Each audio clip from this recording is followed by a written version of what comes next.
안녕하세요. 강북삼성병원 김서연입니다. 오늘은 임신 중 많은 모체의 변화에 대해 살펴볼 건데요. 임신 중 많은 모체의 변화가 발생하고 이로 인해서 불편감들이 발생해서 임신 과정을 힘들게 만들 뿐만 아니라 이런 변화가 정상적인 변화인지 아니면 문제가 있어서 이러는 건지 하는 걱정 때문에 산모들로 하여금 불안감을 가지게 합니다. 오늘은 임신 중 생길 수 있는 불편감에 대해서 알아보겠습니다. 먼저 두통인데요. 두통은 전체 여성의 20%에서 발생하는 아주 흔한 증상입니다.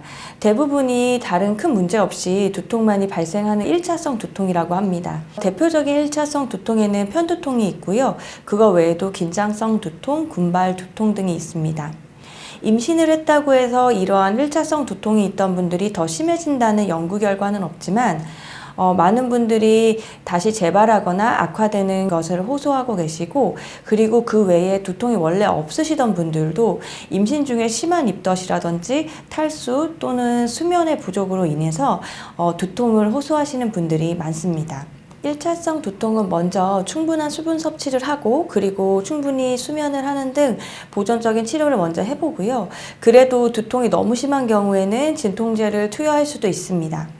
하지만 두통이 너무 심하거나 시야장애를 동반하거나 다른 이상을 동반할 때는 2차성 두통, 특히 임신 중에는 임신성 고혈압으로 인한 두통을 의심할 수 있습니다. 따라서 두통이 갑자기 발생하거나 너무 심할 경우에는 즉시 병원에 방문해서 이에 대한 검사를 하고 적절한 처치를 받는 것이 중요하겠습니다. 그 다음은 호흡곤란인데요. 임신 중에 숨이 가쁘다고 찾아오시는 분들이 많습니다.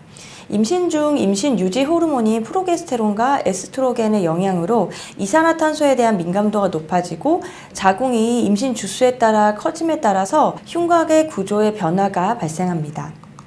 이로 인해 1회 호흡량이 증가하는 등의 수치의 변화는 있지만 결론적으로 폐활량이 변화하거나 호흡수가 변화하지는 않습니다. 그래서 임신 중에 자연스럽게 몰아쉬는 느낌의 호흡을 많이 하게 되는데 이것도 자연스러운 증상입니다.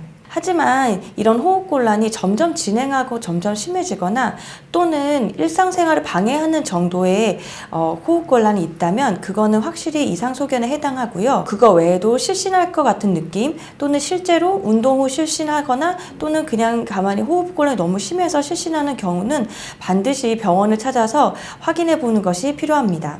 임신 초기부터 전신의 혈관과 심장의 변화가 시작됩니다. 그래서 전신의 혈관의 저항이 낮아져서 혈압이 조금 감소하고 심박동이 조금 증가하는 게 정상적인 변화고요. 그래서 임신 초기에는 평균적으로 분당 10회 이상의 심박동이 증가하게 되고 임신 30주가 넘으면 분당 20회 이상이 증가하게 됩니다. 막달로 갈수록 점점 심해지고 그래서 점점 산모들이 막달에 오실수록 가슴이 많이 두근거린다고 호소하시는데요.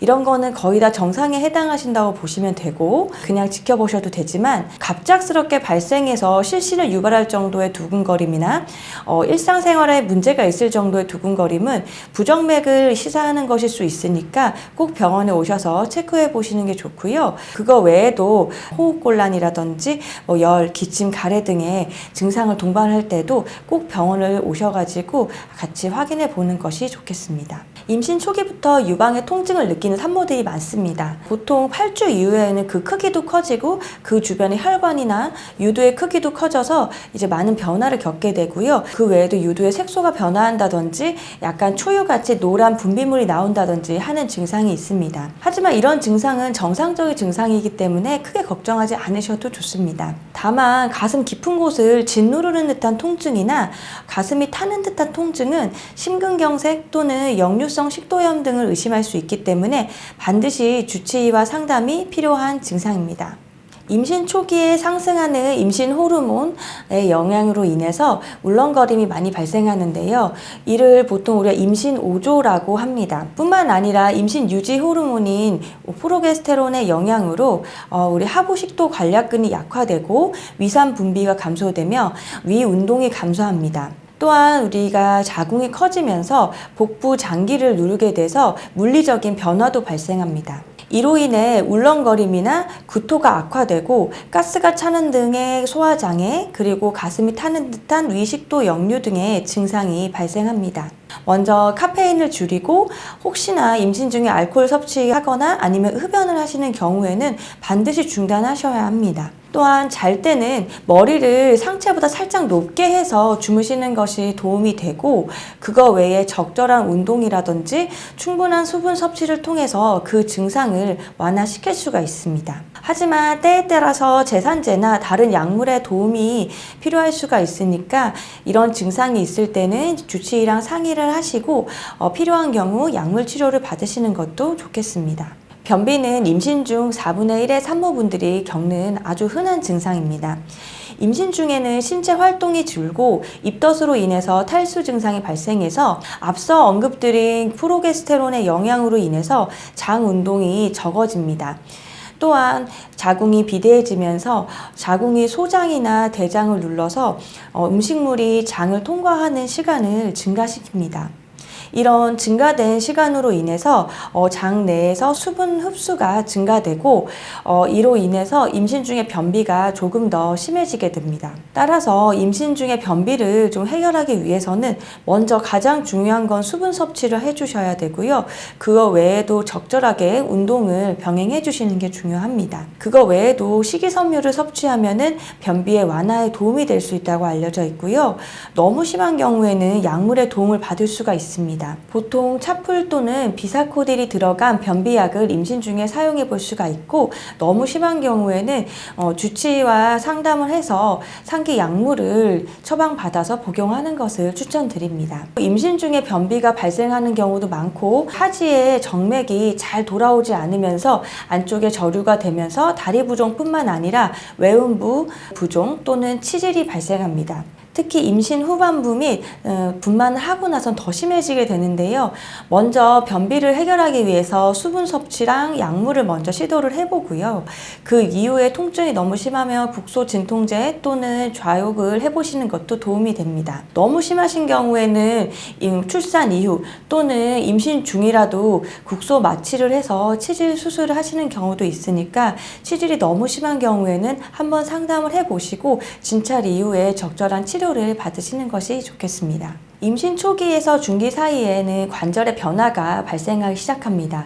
특히 엉치 엉덩 관절이랑 그리고 엉치 꼬리 관절 그리고 두덩부 쪽에서는 우리가 관절의 유동성이 증가하면서 이제 자세가 변화하게 되고, 결과적으로는 허리랑 이런 골반 쪽에 통증이 발생하게 됩니다. 이것은 임신 후반기로 갈수록 점차 심해지게 되고, 그렇게 되면서 척추가 앞으로 굽는 증상이 발생하게 되고, 목이 앞으로 굽고 그리고 어깨 이음뼈가 아래로 내려가게 됩니다.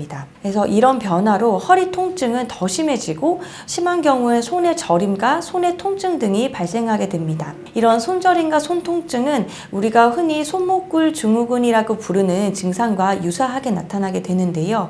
이런 모든 통증은 분만 이후에 3개월에서 5개월 사이에는 정상화되는 게 일반적이지만, 그렇지 않는 경우에는 적절한 치료와 진료가 필요할 수 있기 때문에 꼭 병원에 방문하셔서 상담을 해보시는 것이 좋겠습니다. 자, 임신 12주부터는 방광이 원래 위치보다 위로 움직이게 되고 방광 안에 압력이 2배 이상 증가하게 됩니다. 이러한 이유로 요도가 길어지고 요도의 압력이 높아집니다. 이러한 이유로 50% 이상의 산모들에게서는 요실금 증상이 시작되게 되고, 이런 요실금 증상은 출산 이후에 조금 더 악화될 수가 있습니다. 또한 산모들의 방광은 일반적인 경우보다 더욱 감염에 취약하게 됩니다. 이런 요실금을 방지하려면은 임신 중부터 골반 저 근육을 이용한 운동 등의 근력 운동을 해주시는 것이 도움이 되고, 그리고 산전 진찰에서는 소변 검사를 통해서 방광염을 미리미리 예방하시는 것이 좋겠습니다. 임신을 하게 되면은 질 내에 상피세포에 글리코겐이라는 게 있는데 거기서 젖산 분비가 늘어나게 됩니다. 그래서 이런 이유로 임신 중에는 하얗고 맑은 분비물이 증가하게 되고 이 분비물은 산성을 나타내는 분비물로 약간 시큼한 냄새가 나기도 합니다. 이거는 정상적인 증상으로 너무 걱정하실 필요는 없는 분비물입니다. 하지만 정말 물 같은 분비물이 있거나 또는 노란색이거나 초록색으로 정확하게 색깔을 띠고 심한 냄새가 나는 분비물, 그리고 비지떡 같은 느낌의 분비물과 안쪽에 간지러움이 동반되는 분비물이거나 또는 붉은색의 분비물인 경우에는 병원을 방문하셔서 적절한 처치를 받고 상담을 받는 것이 좋겠습니다. 이 외에도 임신 중에는 많은 변화들이 있고 산모분의 기저질환이라든지 평상시의 상태에 따라서 조금씩은 다르게 표현되기도 합니다. 그래서 아주 흔한 증상에 대해서는 미리 공부해서 알고 있으면 아주 좋으시겠지만 임신을 둘러싼 모든 증상에 대해서 산모분들이 알고 있기도 어렵고 그에 대해서 대처하기도 힘듭니다.